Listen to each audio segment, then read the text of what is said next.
آج کون سا قصہ ہم نے آپ کو سنانا ہے؟ قرآن پاک کا وہ قصہ جو واقعی دل کو دہلا دیتا ہے۔ رب عز و جل کے نافرمانوں پر پہلے کی قوموں پر کیسے کیسے عذاب آئے۔ آج بات ہوگی طاعون کے عذاب کی۔ طاعون کسے کہتے ہیں یہ بھی بتائیں گے، اور کس قوم پر یہ عذاب آیا یہ بھی سنتے ہیں۔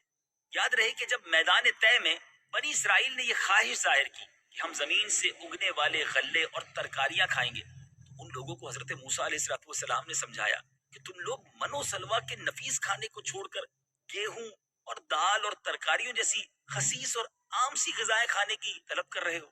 مگر جب بنی اسرائیل اپنی ضد پر اڑے رہے تو اللہ تبارک و تعالیٰ نے حکم دیا کہ تم لوگ میدان طے سے نکل کر شہر بیت المقدس میں داخل ہو جاؤ اور وہاں بے روک ٹوک اپنی پسند کی من بھاتی غذائیں کھاؤ، مگر یہ ضروری ہے کہ تم لوگ بیت المقدس کے دروازے میں کمال ادب و احترام کے ساتھ جھک کر داخل ہونا، اور داخل ہوتے وقت یہ دعا مانگتے رہنا، یا اللہ تو ہمارے گناہوں کو معاف فرما دے تو ہم تمہارے گناہوں کو بخش دیں۔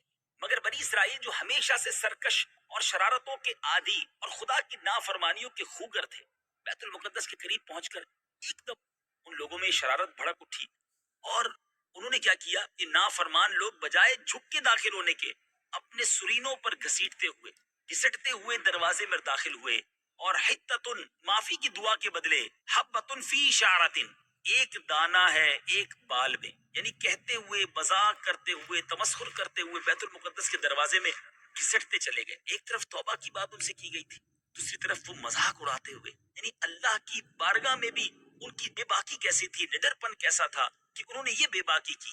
اے میرے میٹھے اسلامی بھائیوں، فرمان الہی کی اس نافرمان اور حکم الہی کے ساتھ تمسخر کی وجہ سے ان لوگوں پر قہر خداوندی بصورت عذاب نازل ہوا کہ اچانک ان لوگوں میں طاعون کی بیماری کی وبا پھیل گئی۔ ان میں وبا کیسی پھیلی کہ 1 گھنٹے کے اندر 70,000 کے قریب بنی اسرائیل کے افراد درد سے تڑپ تڑپ کر دنیا سے چلے گئے۔ اے میرے میٹھے اسلامی بھائی، اس واقعے سے ہمیں کیا سیکھنے کو ملتا ہے؟ اس سبق کو بھی حاصل کرتے ہیں۔ آئیے، طاعون کا لفظ آپ نے شاید پہلی بار سنا ہو یا اس کے بارے میں معلومات نہ ہو۔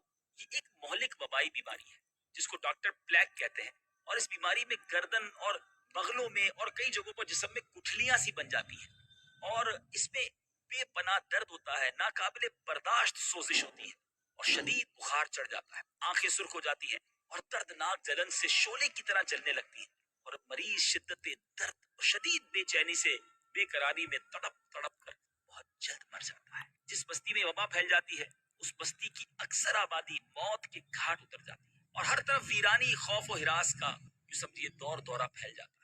اللہ تبارک و تعالیٰ نے بنی اسرائیل کے اس واقعے کو قرآن پاک میں کس طرح بیان فرمایا، آئیے آیات قرآنی اور اس کا ترجمہ سنتے ہیں۔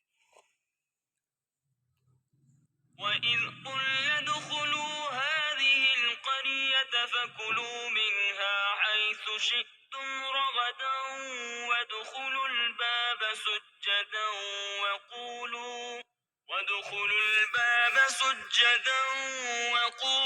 حِطَّةٌ نَّغْفِرْ لَكُمْ خَطَايَاكُمْ وَسَنَزِيدُ الْمُحْسِنِينَ فبدل الذين ظلموا قولا غير الذي قيل لهم فأنزلنا على الذين ظلموا رجزا من السماء بما كانوا يفسقون۔ ترجمہ: اور جب ہم نے انہیں کہا کہ اس شہر میں داخل ہو جاؤ، پھر اس میں جہاں چاہو بے روک ٹوک کھاؤ، اور دروازے میں سجدہ کرتے داخل ہونا اور کہتے رہنا ہمارے گناہ معاف ہوں، ہم تمہاری خطائیں بخش دیں گے، اور ان قریب ہم نیکی کرنے والوں کو اور زیادہ عطا فرمائیں گے۔ پھر ان ظالموں نے جو ان سے کہا گیا اسے ایک دوسری بات سے بدل دیا، تو ہم نے آسمان سے ان ظالموں پر عذاب نازل کر دیا کیونکہ یہ نافرمانی کرتے رہے تھے۔ جی میٹھے اسلامی بھائیوں، آپ نے سنا کیسا واقعہ ہے، کیسی نافرمان قوم تھی۔ ہمیں کیا درس ملتا ہے؟ معلوم ہوا کہ خداوند قدوس کی نافرمانی اور احکام ربانی کے ساتھ مذاق کرنے کا کتنا بھیانک اور کس قدر ہولناک انجام ہوتا ہے، کہ آخرت کا عذاب تو اپنی جگہ برقرار ہی ہے، دنیا میں بھی قہر الہی کی صورت میں عذاب نازل ہو جاتا ہے، جس سے لوگ ہلاک ہو کر فنا کے گھاٹ اتر جاتے ہیں اور بستیوں کی بستیاں ویران ہو جاتی ہیں۔ طاعون بنی اسرائیل کے حق میں عذاب تھا، مگر اس خیر الامم یعنی سرکار دو عالم صلی اللہ تعالی علیہ وسلم کی امت کے لیے رحمت ہے. جی میرے بیچ اسلامی بھائی، امت کے حق میں یہ بیماری رحمت ہے، کیونکہ حدیث شریف میں آیا ہے کہ طاعون کی بیماری میں مرنے والا شہید ہوتا ہے.